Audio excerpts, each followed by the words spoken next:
This is Micornus Phokane, the leader and the founder of Church Governance Solutions. Today I want to deal with what we call biblical numbers and recommendation chart. And I want to speak about biblical numbers recommendation chart. So I've actually worked out on certain numbers that are in the Bible, but I want to recommend them as you run your ministry and what it would mean actually as a recommendation to you. And that will actually help you because it's just a chart that's a guideline chart. Remember, this is not a spiritual chart. Remember, this is not a doctrine that we're introducing. We're basically structuring a chart that will actually make you see the recommendations and make you to remember how to conduct your ministry with that. And I want to emphasize, it is not a new doctrine. It's not something that we're introducing as a doctrine, but it is a recommendation chart that we want to introduce, but it's based on the numbers in the Bible. Now, I want to start with the number 3. As Jesus had the 3 disciples, Peter, James, and John, in his inner cycle, the visionary need to have at least 3 of his board members for agent decisions as well. As Jesus had 3 disciples that were in his inner cycle. Remember, there were 72 disciples in the beginning and a reduction down to 12. And out of the 12, he had the 3 that he was in his inner cycle. And Peter, James, and John. And we know that when he was going to pray, he was going to pray with them. Now, we recommend as Church Governance Solutions that as a leader, as a visionary, as a church leader, as a man or woman who's called by God, you need to have about 3 people in your inner cycle to make key decisions for the ministry. Even though you may have a board of many people, but you need to have at least about 3 amongst them that you could make major decisions that you need to make. Because sometimes bigger numbers may not actually be enhancing quick decisions or big decisions and so on. And it might actually be complicating them. And so you need the people that are within your inner cycle, which will be amongst the very same board members that you could actually use for making major decisions. And we always recommend as well in this regard that if you are having what we call a bank mandate as well, whereby the finances of the church from the bank perspective, there must be at least those 3 people that you have around you in the inner cycle, could be amongst them you use as people that are signatories in the mandate of the financial board, or rather of the finances of the church. And that's very, very important. But the number 3 is a recommendation that at least have about 3 people within your inner cycle as a pastor. Very, very important. The second number that we want to look at right now, it is the number 7. It is the number 7. And as God took 7 days, including his rest, to do his ministry work of creation, the pastor needs at least 7 individuals as a board to move the ministry forward. And we want to recommend that God took 7 days, and including the time of rest. We speak about 7 days. And therefore, we recommend as Church Governance Solutions, we have said that this is not a doctrine, but we recommend that at least have about 7 members of your board, not exceeding that, but maximum 7 people that would be board members. It could be less, but it could be up to maximum of 7 that you use as people that can hold the fort, people that can put their hands on the deck, and that together you can run the ministry. These are the people that would be disciples to you in a way of helping you for the work of God. And we want to emphasize that when you have these people, you are strong, because there might be that the congregation is not supportive, but these are the people that will be supportive to you. Now, maximum 7 people. Very, very important that you keep them very close. You inform them of what's happening. You make them aware of the vision and let them know what the vision is all about so that they can support you in full.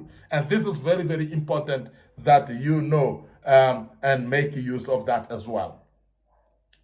Now, the other number that we want to look at is the number 12. Now, as Jesus had 12 disciples, the pastor should have at least 12 leaders, including the departmental leaders in the church, at least 12 leaders that are appointed, including departmental leaders that are running it. And this is exactly when you look at the structure of government generally, you must remember that the structure of governance is actually a godly governance. That the world has actually taken into the system of governance, where they would have the president, they'll have ministers as well that are there, and deputy ministers and so on. But in this case, we're talking about ministers, or rather board members, or rather leaders, the people that would actually run departments in the church. At least 12. That's the strong people that would actually be there to assist you in running the ministry, to assist you in progressing the progress of the church in the sense of the departments as well. Make sure that the departments are functional, they're well and operational, and this is the 12 people that will have. You are 12 strong with them. And we want to emphasize that Jesus had 12 disciples, so therefore make use of these 12 people in leading your departments as well.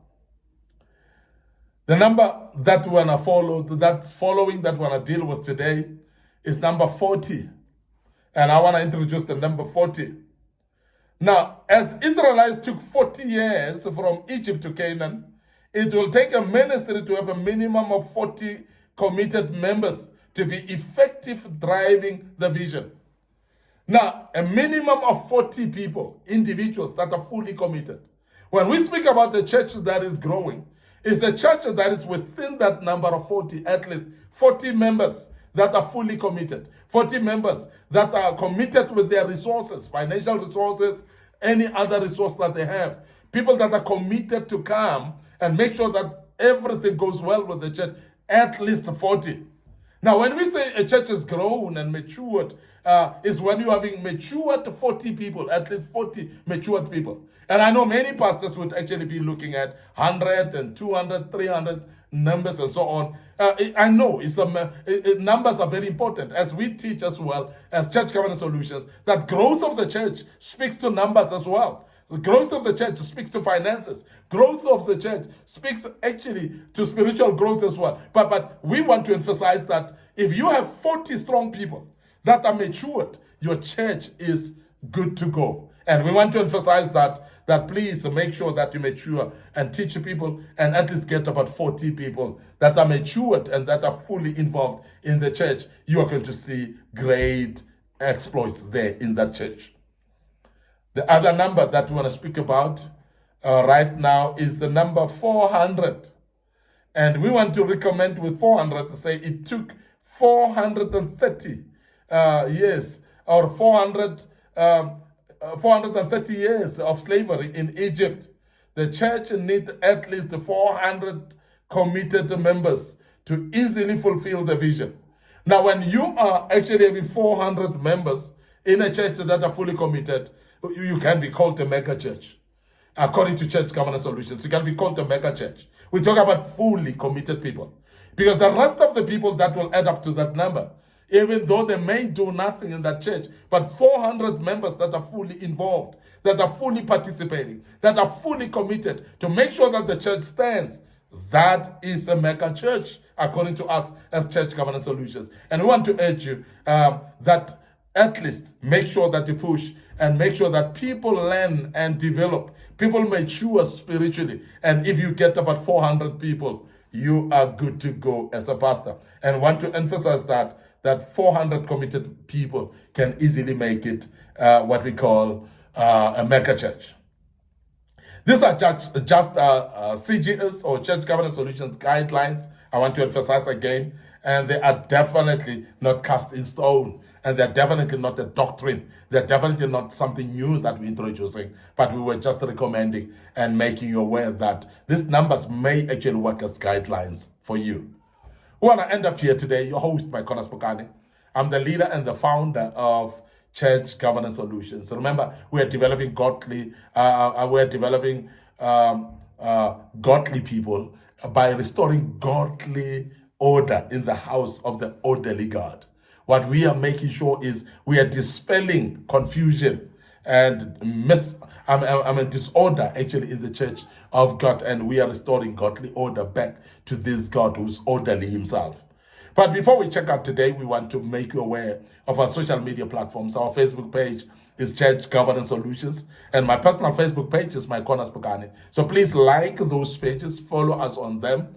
And also, don't forget our TikTok account is under Micornus Phokane. So please follow us on our TikTok account as well.